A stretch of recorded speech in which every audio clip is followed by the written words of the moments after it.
Magandang oras mga card lover. Merong nakapanlulumong pangyayari. Ito yung nangyari nung isang araw, di ba? Dalawang player ng Ateneo Blue Eagles na magagaling na mga player ito.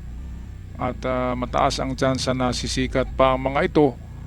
Ngunit namatay na disgrasya dahil sa training na walang basihan na training kung bakit basketball ay doon nagtitraining sa dagat at bakit nilagyan ng mga pabigat ang katawan nito kaya nahirapan sa paglangoy.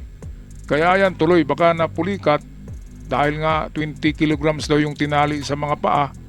Kaya ano bang klaseng training ito? Wala ito sa NBA. Wala rin yata ito sa PBA. At ang coach, kung sino man ang coach ng mga kawawang player na ito ang dapat managot. Yan ang sa palagay ko. Kaya atin muna panoorin ang video courtesy ng GMA at ng DZMM. Matay ang dalawang basketball player ng Ateneo Blue Eagles matapos malunod sa kanilang team building activity sa Aurora. Hustisya ang sigaw ng ina ng isang nasawing player sa insidente. Nakatutok si Mariz Umali. Wala na sigurong masasakit pa sa nararamdaman ngayon ni Rovelyn Baterbonia. Ang pagpunta niya kasi ngayon sa Maynila para sunduin ang anak niyang si Rene na wala ng buhay. Nalunod si Rene kahapon habang nasa isang resort sa Dipaculao, Aurora sa team building activity ng kanyang kupunan na Ateneo Blue Eagles. Masakit. Sobrang support ko mula bata hanggang ngayon. Tapos ginanon lang nila. Kasi kung alam ko lang na may training sila na ganyan, ma'am, kahit mahirap kami, hindi ko yun ipapahamak yung anak ko talaga. Kaya ngayon, gusto ko ng justice talaga kung anong nangyari. Magsisimula pa lamang si Rene bilang basketball player ng varsity team ng Ateneo de Manila University. Kinuha siya ng universidad dahil sa galing niya sa basketball. Siya nga ang pinangalanang most valuable player sa palarong pambansa noong isang taon. Nasawi rin sa team building activity ang teammate na si Divine Adili. Ang ina ni Rene, maraming tanong na nais niyang masagot. Ma'am, naksidente po si Rene. Nalunod po. Yun, malaki talagang tanong ko. Ba't napunta doon sa lagat? Kasi basketball naman yung anak ko, hindi naman swimming. May mga binanggit din na impormasyon si Rovelyn na nakarating sa kanya. Bakit gano'n ang nangyari sa anak ko? Alam naman nila mabigat yung linlagay nila sa paa o andin sa kamay. Tapos, pinaano pa nila sa dagat? Hindi na ba sila naawa? Tapos, ang dami nila. Ba't naman pumunta sila doon na walang dalang rescue, walang medic? Ang dami nila doon, tapos walang nag-rescue?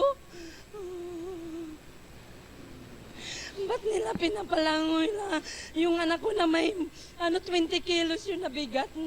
O ano po ang suggestion ninyo? Is there going to be a congressional probe dun sa pagkamatay ng dalawang atleta from Ateneo? Well, sa akin, no, nagsisik ako na maimbestigahan din ito ng NBI, pero may mga kasama po tayo sa Kongreso na gusto magkaroon ng investigasyon ng Committee on Youth and Sports Development.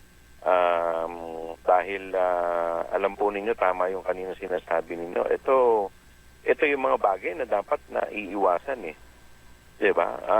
Alam nyo, nabasa ko nga doon sa newspaper yung nanay netong nung isa yung namatay, si Rene. Sabi niya, talagang ini-encourage ko yung anak ko dito sa sports dahil naniniwala ko ito yung with the hope no, na ito yung mag-aangat sa kanila sa kakahirapan. So ngayon, paano na? Opo, pero Diba?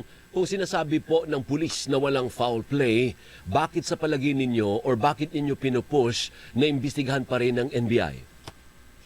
Marami kasi mga haka-haka eh. 'Di ba? Maraming nagsasabi na itong training na to ay hindi dapat ginawa dito sa ganitong lugar. So may nagsasabi na parang medyo mahirap yung ginawang activity dito.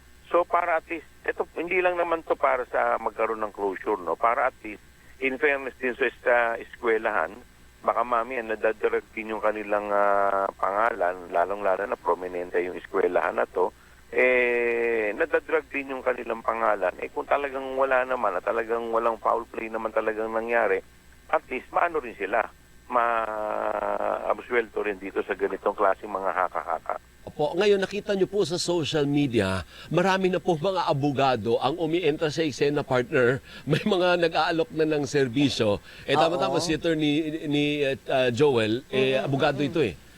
Sa palagay mo ba may kaso na naisip ka na pwedeng pagmulan yung insidenteng ito? O pag sinabi ng pulis na walang foul play, o di wala ng kaso? Yun na yun, oo.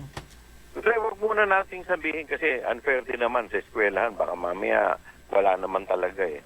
So, tingnan lang muna natin kung nagkaroon ba ng kapabayaan yung coaching staff dito sa ginawa nilang activities, or kung wala naman talaga, para at least malaman din ng publiko na wala naman. So siguro, matigil na itong mga haka-haka. Opo, pero parang Kong, pwede ba nating ihalin tulad yung mga ganitong klaseng bootcamp sa mga hazing? Actually, may partner, may ganun na parang ang hilig Kaya nga, ang nandun. daming anggulo. Opo. Ang daming anggulo. Hanggat wala tayong concrete na ebidensya, mahirap din mo mag-akusa.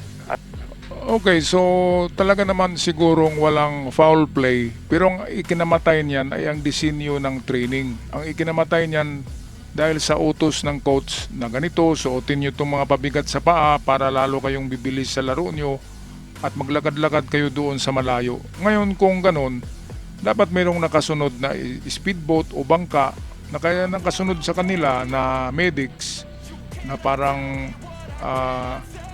itong medical team ng kanilang sports committee, dapat mayroong nakasunod. Kasi nilagyan ng pabigat ang paa eh. Paano makalango yun? Paano lulutang yun? Kaya nga nalunod eh. Hindi naman ako maniwala na hindi marunong lumangoy yun. Paano ka lumangoy kung mayroong 20 kilograms na nakatali na pabigat sa paa mo? Kaya yun ang pagkakamali. Kaya ang dapat parusahan dito, hindi pwedeng hindi makulong ito ang kanilang coach. Kung sino mga ang coach diyan, dapat makulong talaga siya dahil dalawang namatay. Alangan naman na wala siyang kaso diyan. Siya ang nagutos na lumangoy, maglakad sa malalim at talian ng mga pabigat ang paa.